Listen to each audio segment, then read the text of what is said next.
for just spending your time with us. It's a pleasure to be able to be a part of something this epic and to see so many amazing faces and people from different walks of life and different points of my life.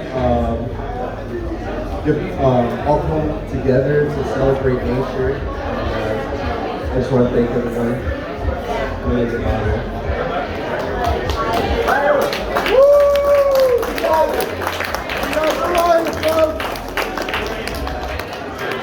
I hope everyone's having a good time. It's really great to see everyone come together for organics, for natural feeding, for natural farming. This is like just amazing to see how far we've come with Organic Hub, how far organics has come, and to see so many brands that I've seen start from nothing and become who they are today. It's just truly an honor to be a part of that and to see so amazing people thriving and being Organic Tron, Yazi, people who've been here since the very, very beginning. Thank you guys, truly, and thank everyone else. It's just an honor. People who came from New York and traveled all the way to see us here in Michigan, welcome. Thanks for coming back, and we really hope to see you guys in the future. We hope to take this to other states and all over. So, thanks for being part of this. Thank you, Ben.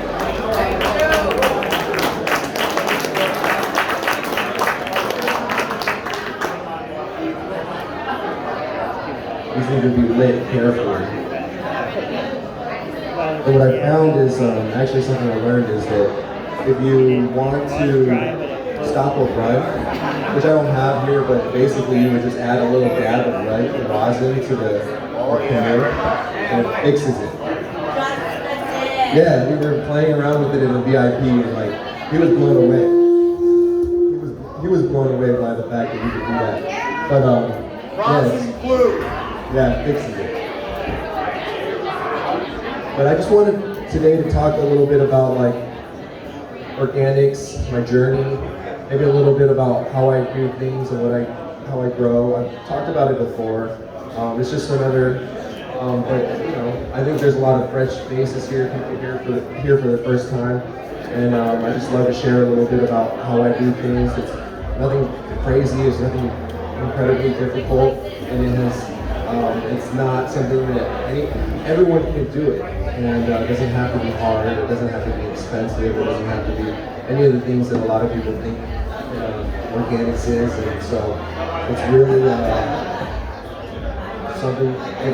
something that anyone can become really good at. And as you see, there's a lot of people who are just crushing it organically, and the goal in my life and with my brand has always been to create something that can compete with the best in the salt world or the synthetic world, which is taken over.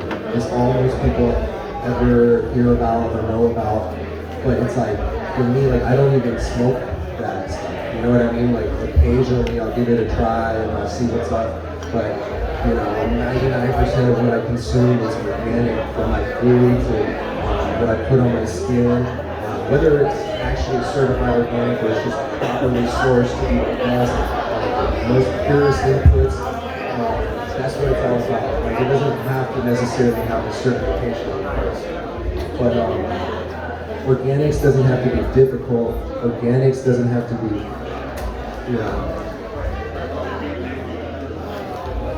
Whoa. Thanks, Tony. Organics doesn't have to be hard. It doesn't have to be something that you can't succeed at. There's nothing like that. It's actually something that's very simple. How I got into organics was I started eating organically. I started seeing the difference that it was making in my life and in my health. And growing up with a lot of ailments that completely vanished when I just simply switched to organics was proof in itself, right? And so a lot of times, what I found when you approach things that are maybe considered alternative or not mainstream is that you'll find that when you go online and you search for something, things will be like telling you that, oh, don't go down that path. Oh, you're gonna see all this. There's always negativity around all these amazing healing practices and amazing, I guess, like ways to live that a lot of people like to discount, but it's like, and I think that organics has been in that kind of realm for a little bit. It's becoming more accepted. It's becoming something that more people can relate to. And truly through, like, for me, it was through experiencing it. It was through feeling my body, just like all the pain and all the tension was dissolved when I ate with intention and when I ate properly. And of course, through the evolution, I'm staying away from things like meat and starches and processed foods and trying to eat raw and a lot of fruits and vegetables. And, like, I know it sounds like cheesy, but that's what it's all about. And it just, you feel better. And so when you treat yourself well, you feel better. And so why would we not treat our plants the way we treat ourselves and vice versa? So through this journey, I've learned so much about plants, through the way people treat themselves. The best practices for natural healing are applied correctly, can be applied to natural farming. And the best practices in natural farming can be extrapolated and included in a lot of the things that we do for our own health. And the world should be that simple. It should be that easy. Everything should be in harmony and it should make sense. And so when things don't make sense, and things just, sun is up, I'm trying to sell you something, all this stuff is not ethical. We're born with the ability to survive and the instinctual ability to know what's good. And we've been told otherwise. And I think that's something that we need to regain is our ability to have sovereignty within our consciousness, and to know that we are infinite. Anyway, so organics transformed my life. Eating well, living well has basically reversed so many of my ailments. I don't go around saying that this can heal you or whatever, because I don't want to make any claims that I can't necessarily scientifically prove or whatever. But through my experience, I grew up a sick child. I was always in and out of the doctors, and through engaging with organics and through switching my consumption of my flour completely away from non-organic flour as well during that time, I discovered transformative healing. And I'm sure I'm just speaking to the choir, because everybody here is here for a reason, and it's because they felt the difference and are obviously in tune with that. So thanks everyone for being conscious and being a part of this amazing community and movement. This is obviously the future, so thank you for being here.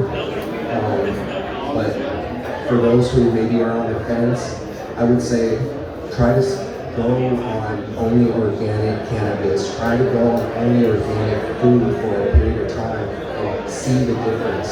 See the problems fade away. See the difficulties.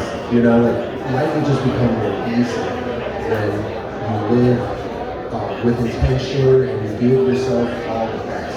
So it's how we run our company, it's how we run our household, it's how we run our lives and our family. How we treat our plants is how we treat our bodies. So with nutrition, with intention, with observation, cleanliness, all these things applied, using beneficials and using biology, staying away from chemicals, because we see the long-term effects of chemicals in agriculture. We've seen the long-term effects of antibiotics and it reaches a point where it stops working. And these are oftentimes novel chemicals that have been untested and probably tested by some fucking penny operator. And so it's not something that I just don't know that about. I go with nature, I go with my ancestors. And we've been doing this for thousands of years. There's traditions and heritage and there's like lineages and herbalists and natural healers that know what they're doing. And I'm not saying all healers are trustworthy and we should just be like, oh, he's in the health, nature, or natural health, like, that's a good person.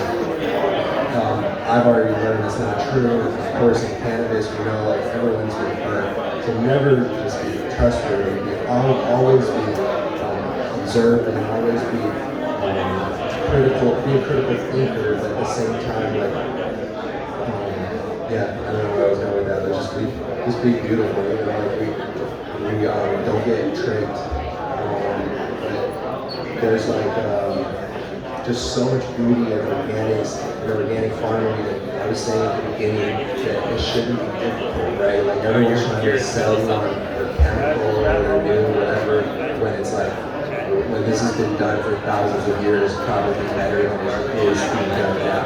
And so how do we regain that ancestral consciousness? How do we regain and tap back in with the spirit, with our plants and ancestors? And really it's, you know, you can gain a lot of knowledge through meditation, observing, and feeling, and actually not thinking, but letting, you know, like letting it go, letting the spirit speak to you. That's honestly where I've learned. Like people will be like, oh, you've like created a lot of new ideas. Like just in the VIP room, you know, we had experimented about a lot of new techniques for consumption, new techniques like the hookah, with all cannabis hookah and different things like that. And it's like these ideas simply just come from meditation. You know, like we're not doing anything necessarily new. It's not been done before, but it's just like trying to think of better ways to do all things, you know, so regain connection with Mother Nature, and yeah, so anyways, like, so I was going to talk a little bit about how to grow, and it's really simple. It can get really complicated, and you can, but I'll just give a little basic rundown. So right now, I'm growing in N3 soil, so I wanted to shout out my friend, rest in peace, Swanson. His family is here. I was able to give them the seeds, the swan seeds, dedicated in honor of Swan. So just a little backstory, he is an organic soil company that you can find at all the hydro stores. He literally started as from like nothing, and then he basically built like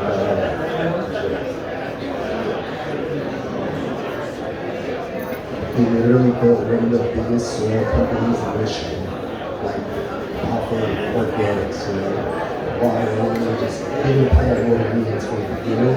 And he's good. He passed out a lot of sample bags over the years, and I was able to get a hold of one of these, and from then on it was just like, I was able to discover just the potency of his product, and really loved being a part of that. And so I wanted to dedicate a lot of this to Swan because you know, he dedicated his life to the local movement.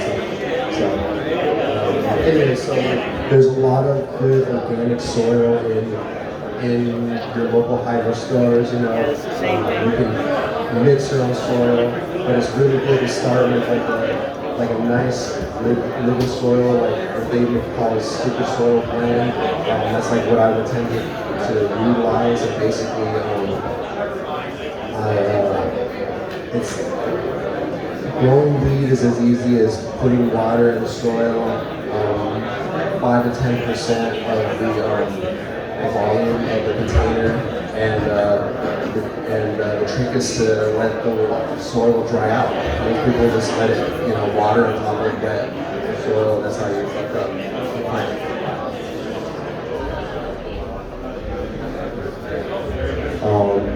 Another thing with organic gardening, so I grow in containers, and like I, you know, put a clone in an orange container or a cup, and then I upgrade it to a 1 gallon and I go to a 3 gallon. Then from there I could either go into a 7, or I go from 1 to a 7, or a 3 to a 7, or 3 to a 25, or a 1, something like that. And basically, I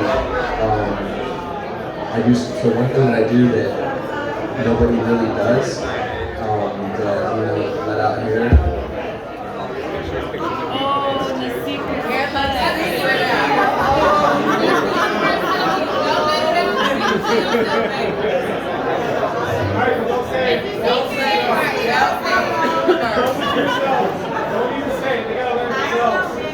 Someone didn't want it out.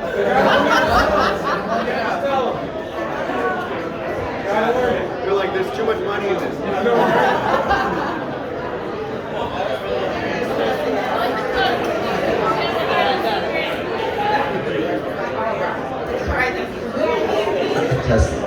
It's all about timing, you know. Like earlier, I was like talking about North Coast Travis, and he comes walking through. Yeah, he's good. And he just came through the door, and well, there he is. Look, he's right here. This is North Coast Travis. That's magic. But so, anyways, I was just talking about him earlier. He came through the door, and he came through the door. Maybe I shouldn't be letting out too many secrets. No, I try to do like my spoken word at the Third Eye of New York, and there was not only did the speaker guys their tire blew out, so they came late, like 4 hours late, and when they got there they couldn't set up, and then so when it was time for me to like perform and do my spoken word, there was no sound for 3 hours. And it's just like, so like sometimes when I try to say certain things, they're like super powerful, like something just doesn't let it out. Like it's not me, it's something external, you know, it's weird, but shit does happen. And it's cool that I was able to do some yesterday, but yeah. Anyway, so I was talking about the soil and how I grow, and this is a little secret, right? Something that I don't really tell anybody because it's like, but I tell all my friends. I just don't like publicize it because like you could talk about something and people will be like, you're wrong, or they can be like, no, where's the science? I don't know. That's what I hate. Okay, so basically the way I grow that's a little different is I compact the soil. And you'll see a lot of people, like their plants are like, you know, it's like falling over and they're not solid in the earth. The floor is hard and plants still growing. The ground. I mean, there's plants that are growing out of concrete. So it's people will say like, oh, what about aeration? Well, there's plenty of air. Every time there's a dry bag, the whole thing is air. But I've also grown in fully wet soils anaerobically with the right microbials and seen that produce incredible results. And with that, it doesn't have to dry out. The mycelium is intelligent enough to bring oxygen through the root area. It can fixate nitrogen, it can fixate oxygen, it can give the plant everything it needs if you have the right, I guess, microbiome. So basically, when I compact the soil around the clones, like when I put a clone into a cup, I compact the soil. So as soon as it comes out, it's not just like into the air, it's like into something solid. And it's like, oh shit, like maybe I need to exert some energy. You know, or maybe I need to work a little. You know, a lot of people forget that it's important to work. Like, to get the fruits, you have to put in the work.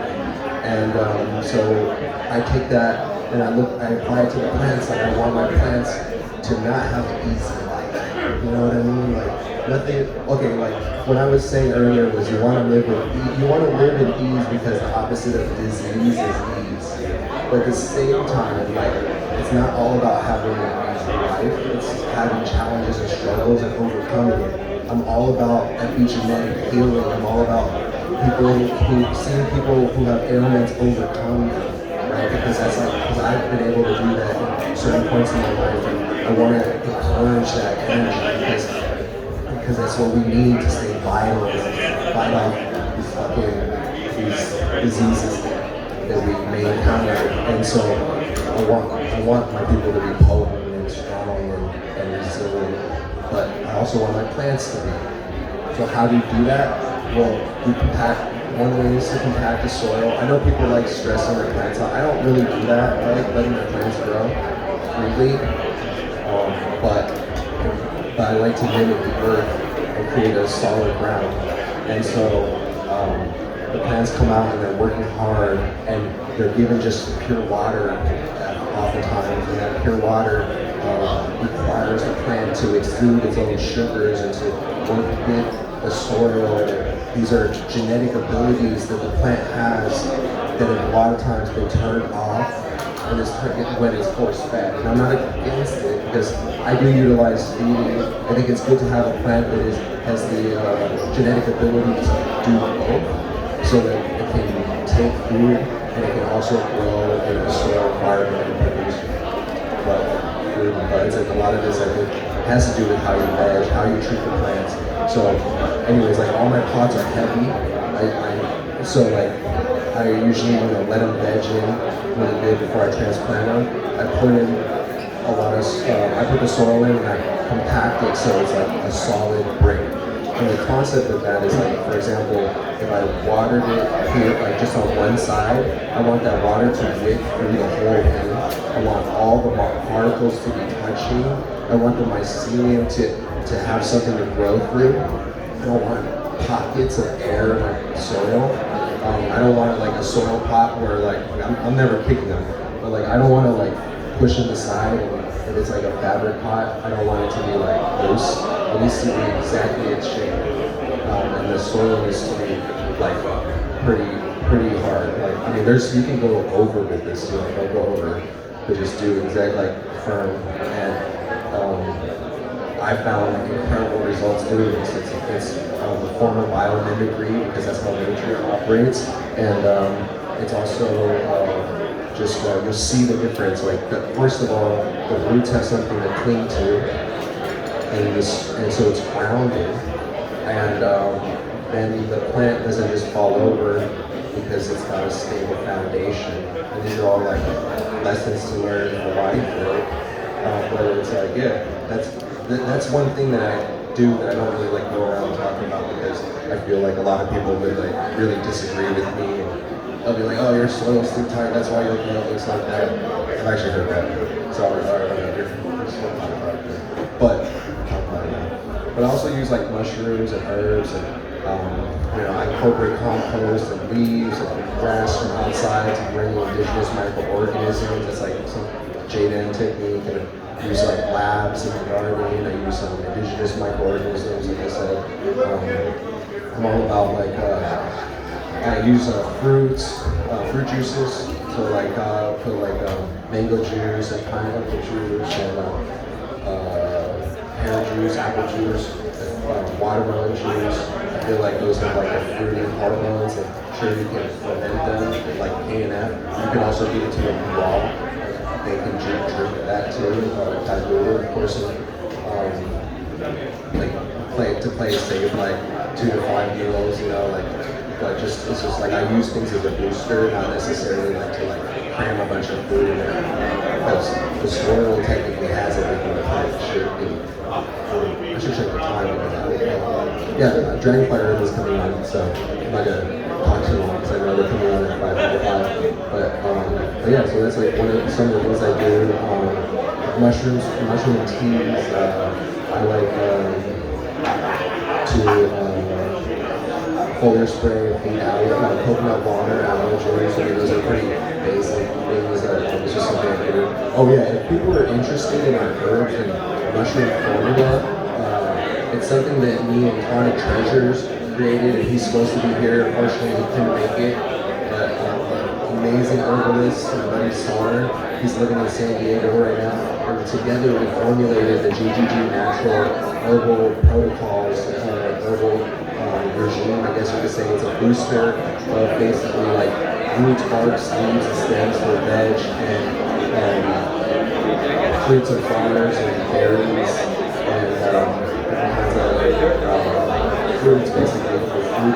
And so and we also have a mushroom line with lion's mane, chaga, turkey tail, reishi, cordyceps, and just like there's 7 overall basic amazing mushrooms that is really not being talked about as much in agriculture, but I couldn't even find the information when I was researching. I'm not like a horrible researcher, but I did dig up patents on Google Scholar where people in Asia have patented the use of lion's mane, reishi, and different medicinal mushrooms for use in agriculture.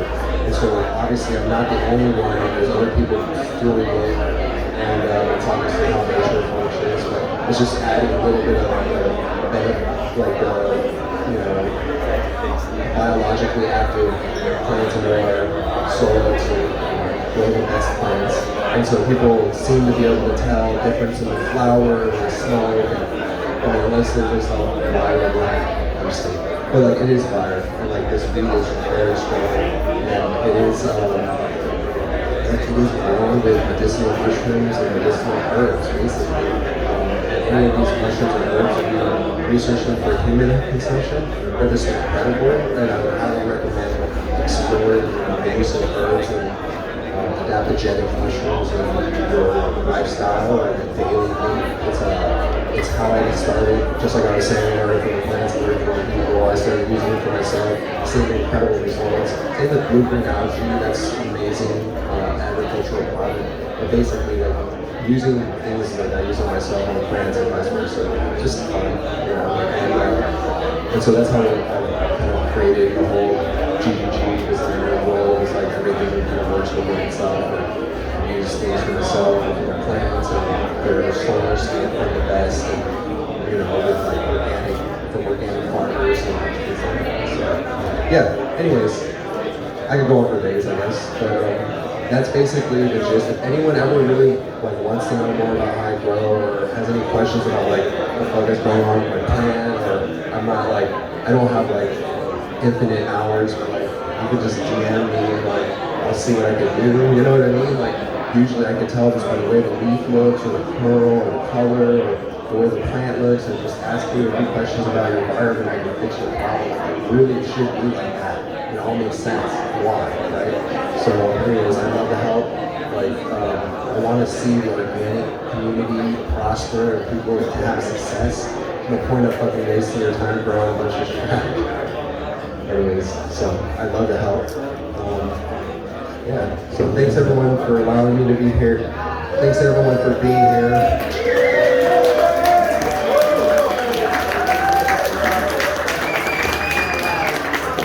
If you've noticed this joint has been growing, it's been smoking perfectly the entire time. So thanks, Tony. But yeah, thanks everyone for being a part of this. Thanks all the amazing people for being part of the Third Eye, for donating the amazing flower and closet, and all these amazing people out here. Everywhere I look is like an amazing person. Fucking from Dogfather to Vincent to like the fucking Dragonfly Earth and Organitron and Mr. Big Cloud. Like, thanks everyone for being here. Appreciate y'all. I want to thank Dragonfly Earth for traveling all the way from Canada to come and be a part of this amazing community here in Michigan, or this, I guess, like, not just Michigan, right? But like, they've been a part of the Organic Cup since our first show. They've been very generous to us. They've supported my grow, given me knowledge and like grow advice and support and life advice. And it's like, I'm just so grateful to have such amazing souls in my life. And we're just incredibly honored. I know I'm speaking on behalf of everyone to have Josh and Kelly here at the Organic Cup. So if I could have everyone please give an amazing round of applause for Dragonfly Earth, Josh and Kelly. They're going to be speaking. So, thanks everybody.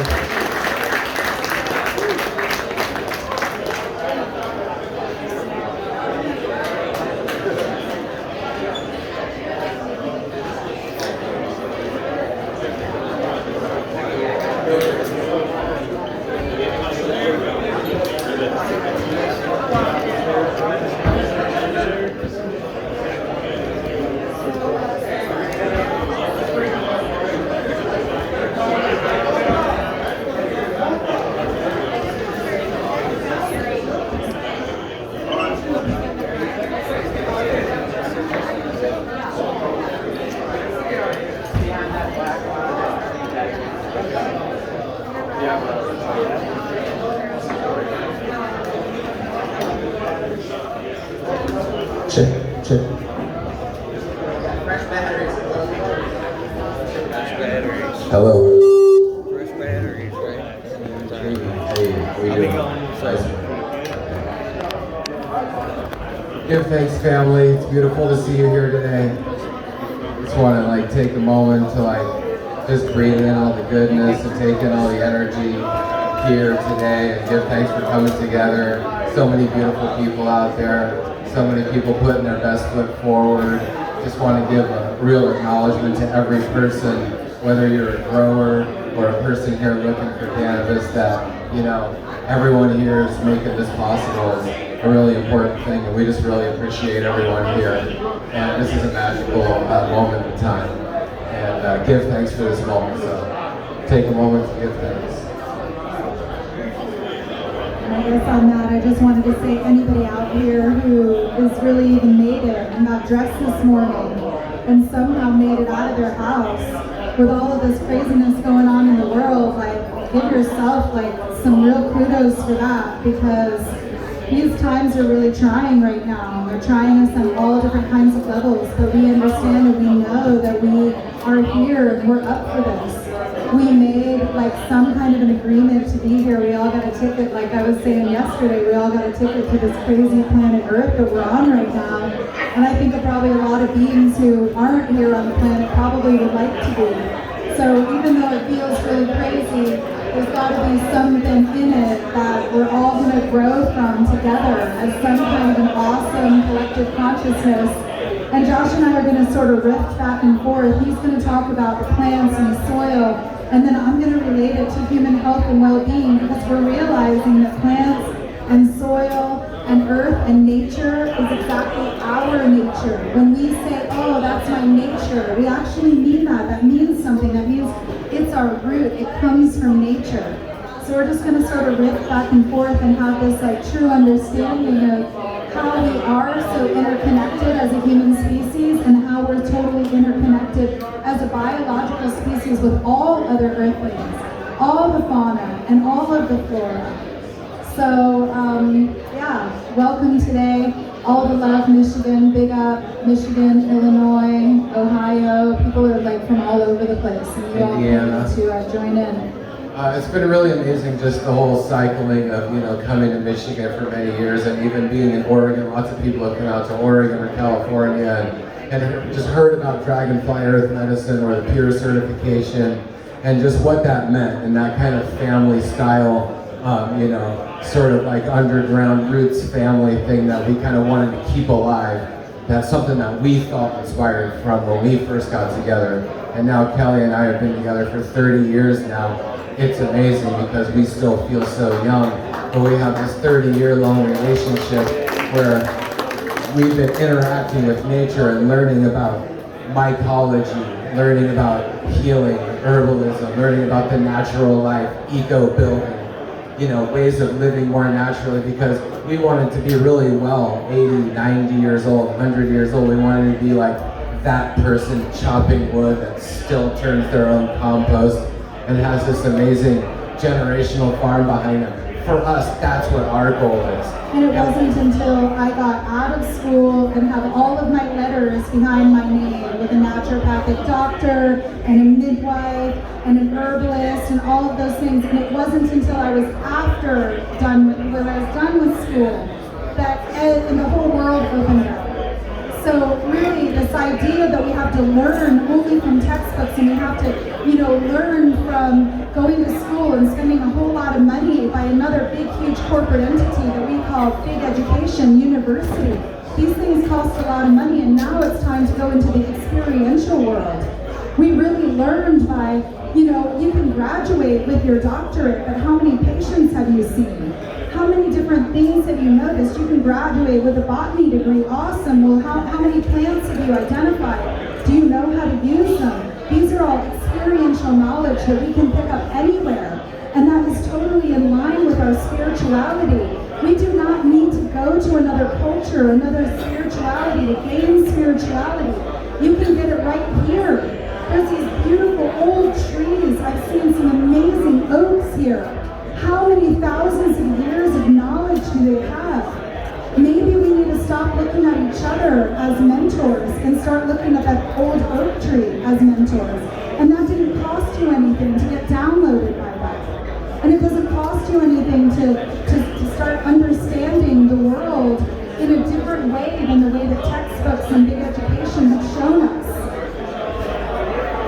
It's what you learn after you know everything that really matters. So, when you go to school and get all your numbers and letters, it's what you learn afterwards when you practice everything that really makes a difference. And it really shines through when you have a hard year one year and a really successful year the next year. Are you still able to put your best foot forward and have a good business? So, we just really had an amazing goal to have source power a part of our life.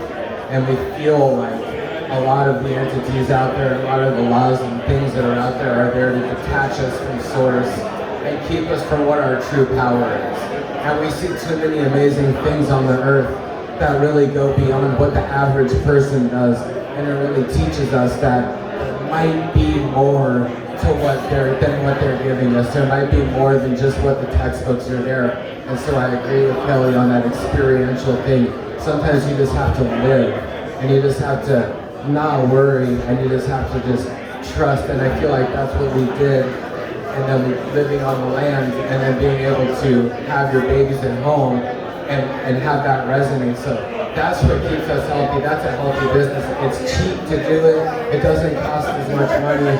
And it's the whole entire purpose of homesteading and creating a business that's craft, that's upholding all of the qualities that we're looking for in our medicine afterwards and how it heals people. And that's how we came up with the peer certification as we were seeing health and well-being degrade and medicinal marijuana become a thing. We started realizing that growing gardens was really difficult, and it takes, in some cases, people are still nowadays spraying their plants with quite a bit of decorative sprays, and then those sprays go into people and continue to degrade their biome. And so when the first medical dispensaries were coming out, there was no certification to say that what was pure and what was healthy for you. And cannabis is just a dynamic accumulator. It's just accumulating everything, even energy, bad energy, good energy. And so we wanted to have a pure certification that was not in line with the National Organic Program, or the USDA, because those things have loopholes. And we wanted to create something that was really a step above that was really more representative of a lifestyle. And we've done personal talks with people from Omri and from people from organic certifications, the first ones. And we feel like we started the first regenerative certification in the cannabis industry. And it's still really strong. And it's a representation of the farms that we work with that really make it something special. But it's starting your seeds and your clones from the beginning all the way through in the natural process. And basically what we're doing is we're building a dharma wheel. We're building a wheel, and what we know of a wheel is that a wheel has many spokes in it. And if every spoke is not totally taut in the same exact tightness, then the wheel is not going to roll properly. If we were looking at things like a pyramid, and don't get me wrong, I love triangles, they're awesome, but we're talking about something that can roll forever and create energy and movement and flow. And that means that the spokes all have to be exactly represented in the same way. And we like to call this woke spokes. Because then that means that every single spoke represents something in your life. The same as each one of those spokes represents something in your soil, something on your land. You can look at it even in a macro lens, like huge, or you can even look at it as a tiny micro lens. But being able to build wheels of understanding and knowing that it's not just everything, it's not just the wheel that you look at, but how is it made? How does it roll? Is it going to roll properly? In the same way that when we drop, like when we're building our gardens and our soil beds and anything that we do to it, oh gosh, I have russet mites, holy shit. I've got to add this one thing. That's like a response that's just coming from the mind. If you're not looking at it in the whole wheel, because that's the first pebble. And then that's what you put on your garden is the very first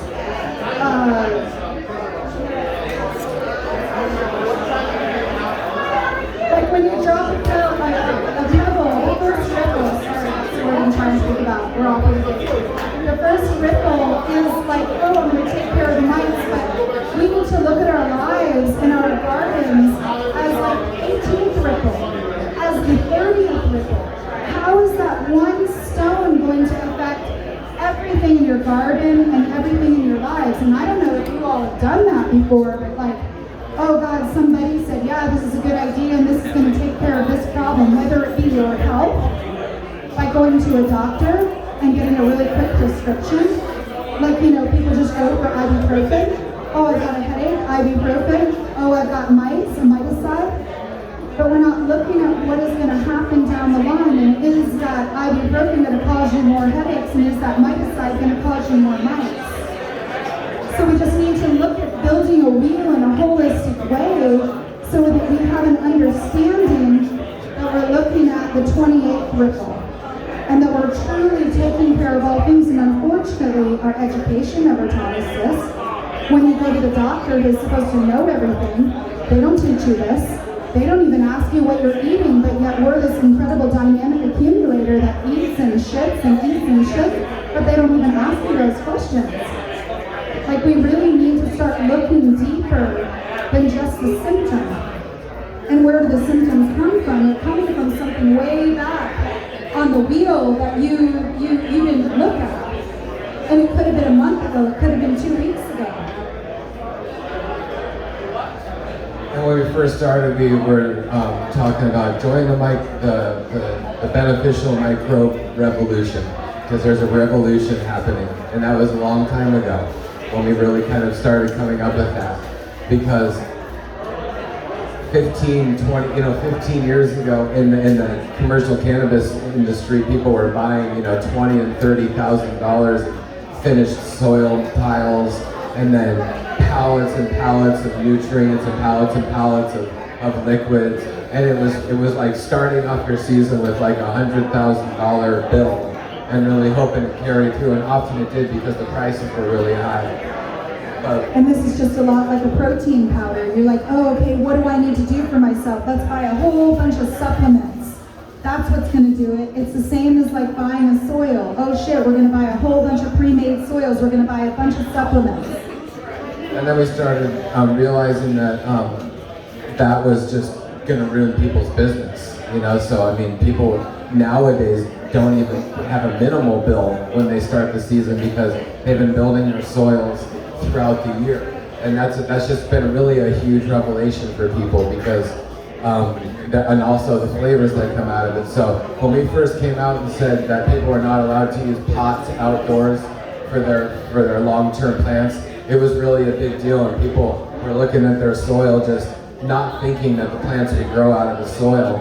And now I think people recognize more than ever that really less is more with cannabis. You don't have to come at it with a gnarly super soil. Of course, there's every different situation, indoors, outdoors, and people do make good soils and use them for a few times and then move them. I hear a lot of people here indoors that use soils and then have piles of them outdoors, outside the facility. I think that's a really good opportunity to start using that soil to then start exploring what it's like to grow outside and see how that can supplement your business. I think that's probably going to be your best step forward. And I think you're going to start realizing, and people all over the US are realizing, that a really sweet light dep or a really sweet early finishing sun grown makes killer weed.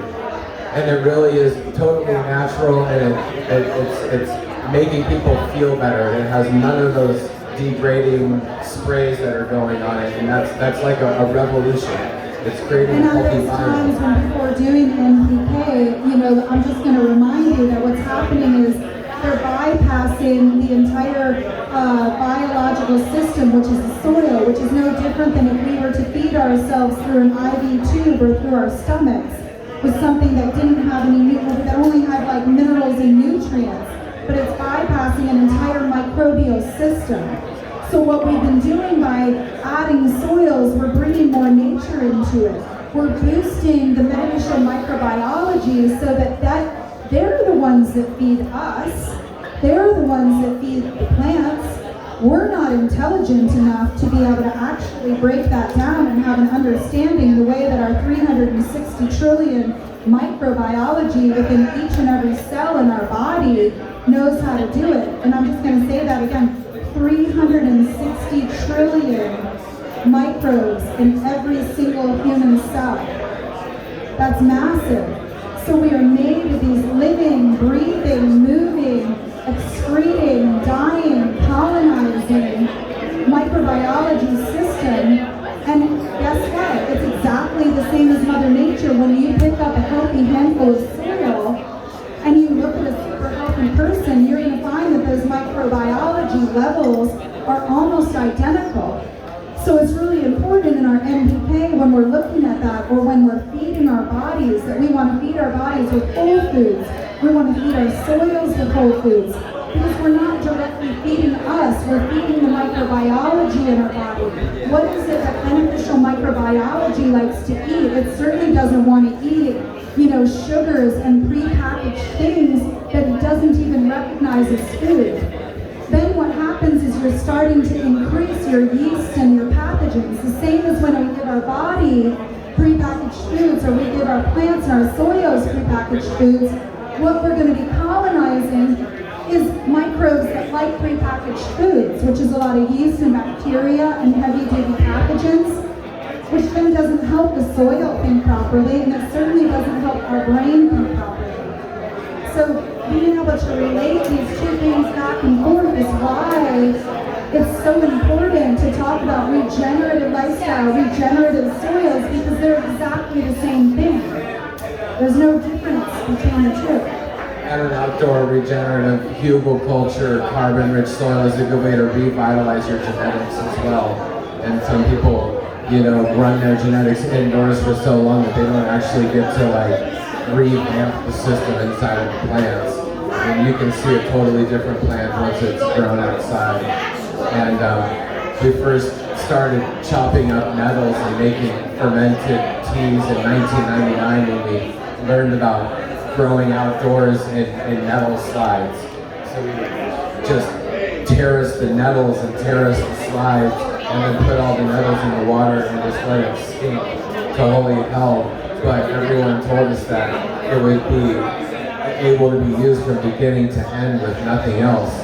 And then it was really revolutionary, and we started realizing the power of fermenting teas and fermenting the area around us. And it's so revolutionary that we just got a letter from the Environmental Protection Agency about 2 months ago stating that we need to cease and desist because we're utilizing the words healthy, and we're utilizing the words beneficial, and we're utilizing the words biointelligence, and we're utilizing all of these words that they've been studying for the last 3 years from us, and all of us in this room. So I just want you all to give yourselves a big hand of applause, because the EPA is watching you, because they are learning something from all of us right now. And it means something, seriously. It doesn't sound so great, it creates harder standards, and it might not be so good, but now all of a sudden they want to shut down nettles. They want to shut down alfalfa. They want to shut down all of these incredible things because they realize that it's feeding the soil, and it took us in this regenerative cannabis revolution that we're in for this to start being recognized. And now it's being recognized by them. Good news, bad news. Hey, it's news. We're getting out there. And when we got that letter, you can either take it as, oh, whoa, let's turn it all down. Instead, we're like, thank you. We're gonna cut the language, and we're just gonna keep moving forward like we always do, because we're adaptogens in the same way that the mushrooms and the cannabis are. So the more that we ingest cannabis, the more adaptogenic we are as well. And we're only adaptogenic if we're educating each other and sharing information. So our website, was meant to be educational. We put every single product on our website and then every single ingredient, and then describe every single ingredient why we have that. And it's been like that for over 15 years now, and it's been a huge point of people's changing. We've met so many people here that have changed their whole entire gardens over the last few years, and that's just like amazing. It's amazing work, and you can smell it and see it in the medicine. I mean, there's a huge amount of organic medicine. We go a lot of places, and the flavors here in Michigan really are spectacular. A lot of people are talking about it, and so big up to you guys on really just learning, you know, from what's happening and just taking the ball and rolling with it. You know, that's a totally magical thing. But you know, there's also a lot of hype about clones and bringing clones around and getting the best clones, but you never know where the clones come from. And you know, using a biological approach to bringing your clones in and having some kind of a way to, you know, make sure those clones are good, and use a microscope on your leaves to make sure you're not bringing in rusts and mites and stuff are really important. And sometimes if you're getting clones from someone who used only synthetics, that your organic regimen could take the plants a little bit of time to respond, but once it does, it really picks up and responds amazingly. But you know, starting your seeds in soil from the forest that you've made with indigenous microorganisms or some kind of amazing compost, starting your seeds and transplanting in that is the ultimate health of a plant. Just like natural childbirth is the ultimate way to bring a human being into the world. Not everything works out, people. Whatever happens, happens, I understand. But the goal is natural birth for the ganja plants. So we always, we see a lot of people starting their seeds in rapid root plugs, and that's a real issue because the spongy peat plugs have a type of formaldehyde in them to make them spongy, and they're not approved in organic agriculture. And our natural websites all over the place sell rapid rooters or root riot and those kind of things, and they're not approved for organic agriculture. And really, you don't want your first roots coming out into what they consider a sterile environment. We want our sterile environment to be a microbial, rich, balanced environment. That's what sterility is, because that's what we see in our bodies. That's what we learned when we learned about the rhizosphere, and we learned about the rhizophagy cycle and the way the plants bring in microbes from the soil, how they put out and exude oils and excrete pheromones and things that attract nutrients and other microbes to their tips, and they only bring in healthy microbes into their soil, endophytic fungi and endophytic bacteria. And really, this is no different than our immune system response. I really encourage all of you all to go past what normal health and education is teaching us on our immune system, because it is my belief that they are not teaching it to you all properly. I think we can look at Mother Nature and we can understand the immune system of the plant and the immune system of other animals, and we don't separate ourselves from that, and have an understanding that our immune system is here to help us at every given chance, and our immune system is incredibly responsive to how we treat it. And just to remember that our own hormones, just like the plant's own hormones, can produce different types of stress hormones that can be more challenging to your immune system than if you were to snort a ton of coke every single day. So let's remember that cortisol is, you know, this stress drug that we produce all the time, and our entire species of humans are addicted to what we call, you know, this cortisol. And cortisol is an incredible immune response indicator that just suppresses things incredibly, that comes from having to wake up on time, having to pay your bills, you're stressed about your health, you're stressed about, oh my God, da da da da da da da da. Well, plants are also feeling that if we're not giving them the very best nutrients that we can, and also the very best environment. We talk a lot about setting when we're talking about people sitting in plant medicine ceremonies. We need to talk about setting when we're talking about environments, medicinal ganja, medicinal plant medicine, medicinal human beings, to make sure that we're always out in nature at least one day a week, to be able to truly cleanse and understand, like, whoa, I just picked up a lot of shock and awe and a whole bunch of weird hormones for this week in my job, because the work that we are doing every day, a 5-day a week, is not healthy. That in and of itself is already not healthy, so we have to add more health onto it. The plants that we're growing inside, we're stressing them. That already is not healthy. The same with what's going on with the toxicity. So we have to work extra hard in this reality that we've created as human beings to turn the tides, to make the changes that need to happen, to restore the balance. And that's what we're doing here within this regenerative cannabis culture that is spreading like wildfire. Because everybody loves cannabis, and who doesn't love an organically grown, sun-grown, amazing, full medicinal, full spectrum, cannabinoid, terpene-rich plant? And we know that that comes from sunshine, and when people try it, they recognize it. Just like when you're in front of a super healthy person, you recognize it. Just like when you're listening to somebody that's telling you something that really resonates with you, it's not because they're teaching you anything, they're just reminding you of what you already know in your resonant DNA.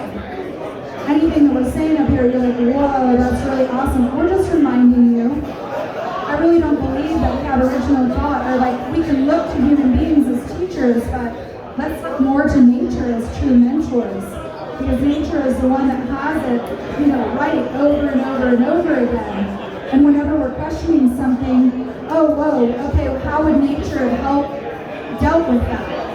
And just to make a full circle on that, that's the way that we're looking at our own health and wellness. We forget that our own health and wellness is directly, parallels what's going on in nature. And what's happened in the last 3 years, I think that we really need to re-educate ourselves on what immune response is, what health and wellness is, what nature is, and what it has, and how restorative, beneficial practices are going to bring us back to balance. And even bringing that into the indoors, I think that there's an opportunity with indoor farming and the beds, building your beds with a little bit more of that culture, that little bit of nature, because you get a lot of compaction with certain soil blends, and that can really like suffocate the roots and stuff. So just being able to use crystals or those things really energetically really do charge up the plants. And I mean, Dr. Morimoto has done amazing work with studying the water molecules and the energy that you put into it. And we've also talked many times about grounding your beds. If anyone doesn't know about grounding your beds, you can take copper wire and put it into the ground of the wall, and just put a copper wire into your bed, and that will connect the frequency of the earth to the roots. And there's all kinds of studies on how that really benefits the plant, and how we can go longer with less nutrients, because it's getting the resonant field. And we just really believe in the resonant field. Even when I'm making hash, I keep a few crystals in the bottom of the hash, because it feels good to me. I just want that crystal energy, something that I've had in my life for a long time when I'm washing, to go down, and then all of that water going back and recharging into my soil feels really good. And that's the closed loop system that makes a pure certification happen, and is also part of the natural system. But having more texture in your soil is really a big goal. It's what the mulch is supposed to do. It's what the base layers are supposed to do. Having more rock, doesn't have to be crystals, just rocks in the bottom of your bed. Or even sometimes, in some cases, you can use your compost and just pack like tubes into your soil, certain foods, and just let, worms and stuff eat on it. So really just trying to use your bed as a living composting system, and not just like a super soil that you put into it. And Steve Cantwell at Green Life Productions, big love to him. He's done amazing things. We helped him create some of his early soils that he's been using for all these cycles. So building a soil with a lot of plant medicine in it has been really helpful, and then top dressing and other plants on top. I think you're just trying to mimic nature indoors as much as possible, and using, I know the Wormies and the composting, Camp Compost has done amazing things on teaching people here in the community about composting, but, no trace of garbage in your grow. That's the number one thing. There's no waste when you're using all natural systems. When you're eating all natural systems, you can even use your urine, of course, in natural settings for nutrients. If you're taking pharmaceuticals, that's unfortunate because those pharmaceuticals end up going into the soil, and that's a big problem with urban water. So, health is health, and gold in, gold out, whatever you want to call it, And it's really important what Josh has been saying about adding different layers of whole foods into the soil so you allow the microbes to break it down. It's no different than in our bodies. If we're adding highly processed foods or highly processed layers into those soils already, then it's just not going to draw the intelligence of microbes that really are there to create balance. It's the same as in our bodies. We need to be eating a lot of different textures of foods, a lot of different whole foods, ones that make us chew for a really long time, that we're starting to recognize that over time our jaws are starting to change so rapidly because humans are not even chewing, we're not even really eating whole foods. It should take a really long time to eat our food, but if we're just eating grilled cheese sandwiches, or if the plants are just eating some kind of a liquid nutrient, that it isn't challenging the plant to push out those extra secondary metabolites, which is the medicine. It isn't charging us up to push out the secondary metabolites in our own body, which is the immune response for us as well. It goes back and forth. So everything that Josh is saying about plants really relates to our own health and well-being. And we can even look at a plant in the same way that when I have a patient, I look at the whole picture. I'm not just, if they come in and they say, wow, I've got a hurt toe, really I don't want to just be addressing the toe. What is it that is creating that toe to be hurting? We need to look at the whole structure of the entire body, including the resonant field, which is a setting, which is the environment with that person. It's the same with your grow rooms, with your gardens, even in your family and in your home. It's really hard for us to think and feel well if we're walking into a space that's just full of junk and shit and crap. It's okay for us to work a little bit harder because unfortunately the rest of society is not showing us how to truly clean it up. Clean up our psychic space, clean up our room space, our gardens, our homes. Then this makes things create more clarity for us to be able to see what needs to be totally addressed. If we're only addressing that symptom, then we're like, oh, you know what? The refrigerator doesn't work. Well, you can go into a home and you're like, oh, the refrigerator doesn't work, and you can call in somebody for $600 to come and fix your refrigerator, but there's a leak in the roof that's pouring water on the refrigerator. We didn't need to fix the refrigerator, we needed to fix the roof leak. And that's the same way that everything is. If we're not looking at it in a holistic structure, and we're not giving it an opportunity to break down those holistic nutrients that Josh was talking about by having different textures. And this is why, in this human experience right now, things are really shitty sometimes, and then other times they're really good. Because if we didn't have the challenging times, then we wouldn't understand how to savor all of the good times. This is what creates texture in human beings. It creates texture in our lives. This is how when we take our last breath, that we're taking it with a very rich experience because we haven't just eaten white bread and I don't know, American's cheese slices. It makes a great grilled cheese maybe once in a while, but we can sustain off of that. And we talk always so much about more than just growing because we just feel like there's just more to life than growing. You get the most successful company in the world, but you might have like a family member with degenerative disease. And we've had an opportunity to like go into the world, and we've responded to disasters in Sumatra after the earthquake and tsunami, and Kelly went like 1 month after the tsunami and went to like the epicenter on Sumatra and helped create a whole entire birthing center. We helped create a birthing center in Bali as well and helped with the Bali bomb in 2002. And when you go to these places, life is just destroyed. And we always talk about being grateful every day. You know, every day is a blessing because it really is. You never know what's going to happen to you when we go to certain area, whether you have a family member die or whether you go to a disaster. It just really shows you what's really special in life. And going to Sumatra and then creating a birthing clinic from down trees there and seeing women come in who aren't healthy and then just talking to them about just taking the trees like moringa trees and having teas, neem leaves, you know, neem trees are growing all over the place and just making it how it just creates a totally amazing healthy baby at the end of the day. And then all of a sudden, instead of a disaster, they have a totally brand new child. We responded to the Haitian earthquake after, and we were really practicing a lot of natural farming techniques in our life, fermenting everything. And we went 2010, 2 weeks after the earthquake. It was just utter chaos in southern Haiti.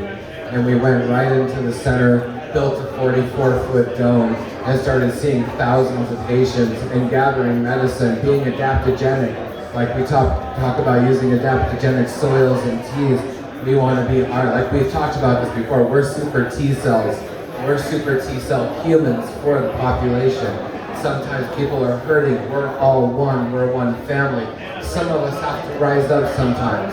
Some of us are maybe a little more blessed than others, and so we pass that on. We pass that on through education, gardening techniques, going out in the world, providing non-governmental organizations. We started a non-governmental organization called Mother Health International, and we were burying every placenta. There was 400 births in our dome in 8 months in Haiti, and we helped literally thousands of people. And it's amazing giving someone a birth and then they have to go back to a tent. It really does show you what's important in life. And then learning how to, showing them how to use permaculture and how to texture the land for groundwater and how to bury sticks instead of, you know, like it's like everywhere you go in the world, it's a revolution. It speaks to our guts, it speaks to our teeth, it speaks to our soils. It's a totally amazing thing. And it's really important in the way that we look at, you know, I love that saying, you know, learn how to read the room. You know, we're really taught the social skills on how to read the room. And we need to really understand, and it's a vibration, it's a feeling. Some people are really good at reading the room and maybe other people aren't. But in that same way, we need to understand how to read the environment. What does it have to offer? There's no, you know, standard operating procedure that works for every single birth or death or, you know, heavy-duty macro plant medicine ceremony.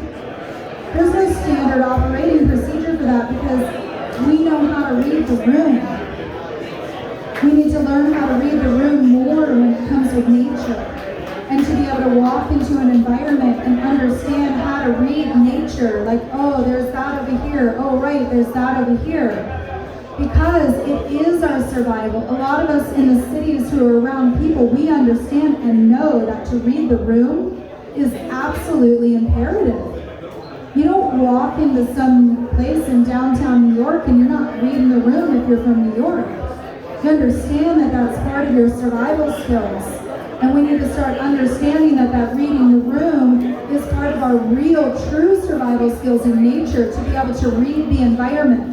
Again, set and setting, understanding environment and what it teaches us.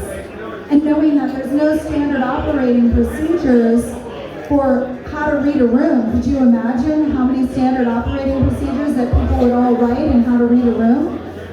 Everybody would have a different suggestion, which is awesome because then that's just a vat of solutions. And if we have more of these conversations with understanding nature and the environment, that would be more of a vat of solutions on how to understand that. there's no one protocol.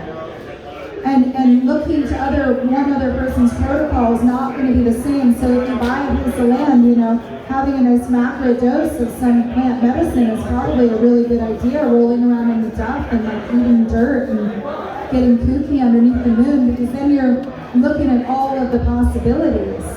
All of the realms, all of the dimensions, because we definitely are living in a multi-dimensional realm. Like, we have this reality, but then we dream half of our life away. So, you know, we're trying to take all things into account. So then I actually wondered, is this the reality?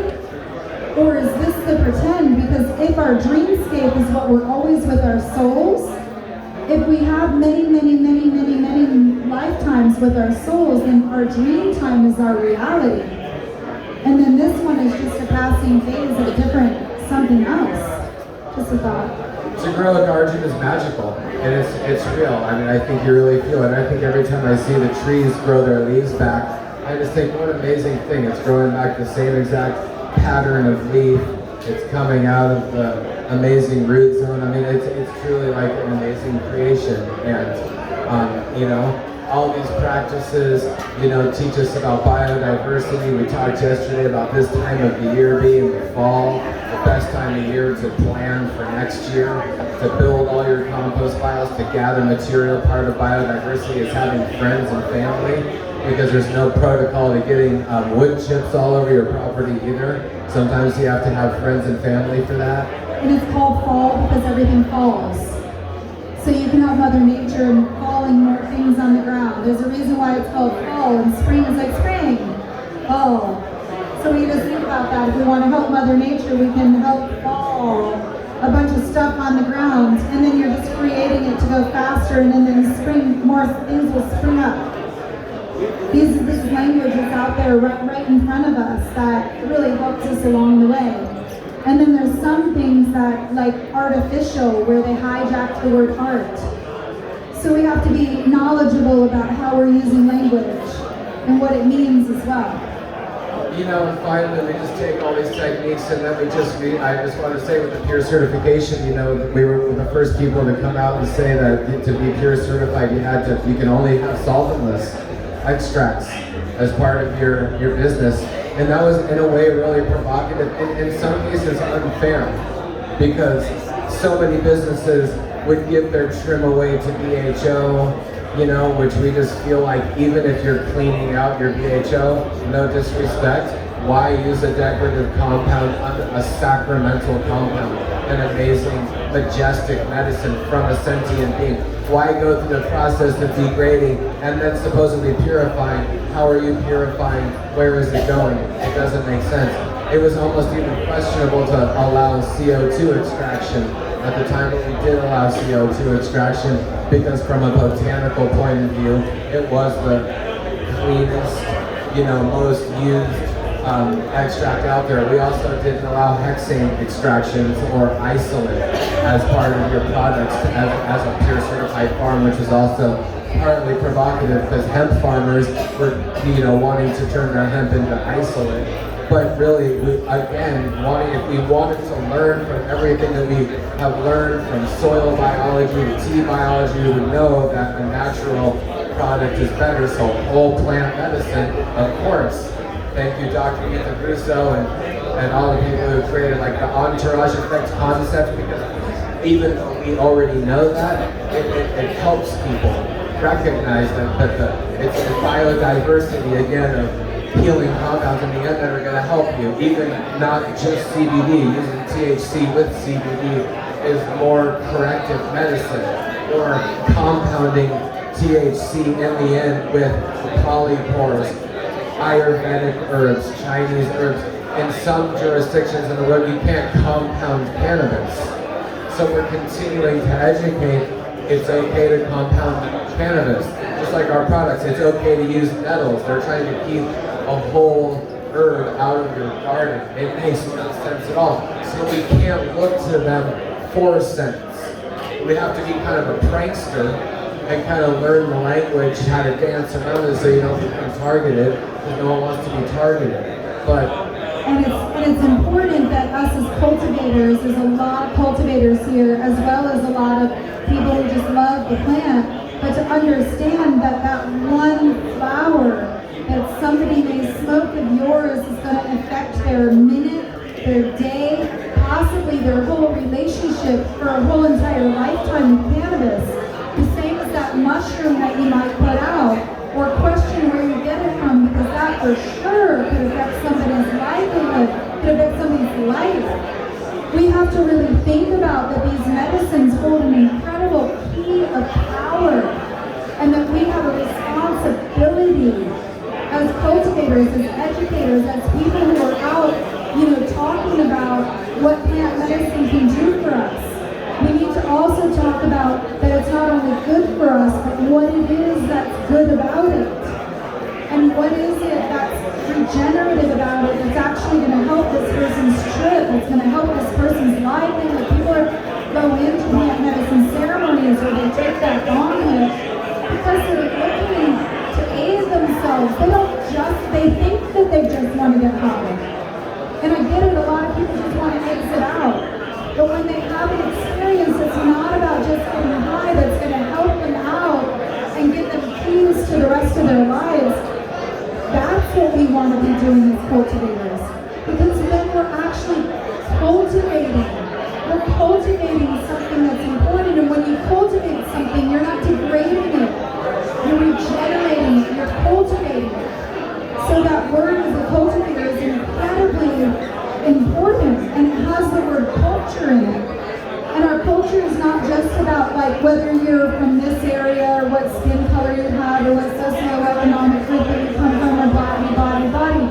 It has to do with when we pick up a handful of soil, it has culture in it. We come from that area. There was a really awesome study done. That's why we're called humus beings. We're from the humus. We're from the earth. We've been saying we're microbial humans. We're different than the next generation of people which have done different things to their body. We had to sit back and just be like, we're natural, carbon-based microbial beings moving forward. And I feel like that's been like a big thing that we reflected on in the last 3 years, and just staying on our farm and just building everything out. That's our true power. Yeah, and it looks like we're running out of time. Well, I just want to say it's just, also we recognize that these gardens that we created are just amazing healing spaces for our family members and people in need. And they can be like a clinic space for people, and maybe microdosing, maybe macrodosing, just, consider your garden being a sacred space, and think about, laws are changing. Plant medicine is going beyond cannabis now. It's bringing in psychedelics, and that has the power to transform. So we didn't know we were making these amazing farms for more than just growing medicine. But a lot of these farms are now doing things like hip camp, and allowing like an Airbnb where people just camp on your land. I mean, a lot of our peer certified farms are diversifying their economy by just allowing like an Airbnb camping setup, and that's really amazing. And I just wanted to remind everybody, really what we're talking about is creating something sacred, creating our connection is sacred. We don't need to go to, a different country down in Colombia, or go to some areas and learn from somebody that calls himself a shaman. Not to say that shamans aren't helpful, but they are. But we all have an innate sense and connection and golden thread with sacred. And for us to be able to go out into the world and to create sacred, even at the stoplight, it can happen in a moment.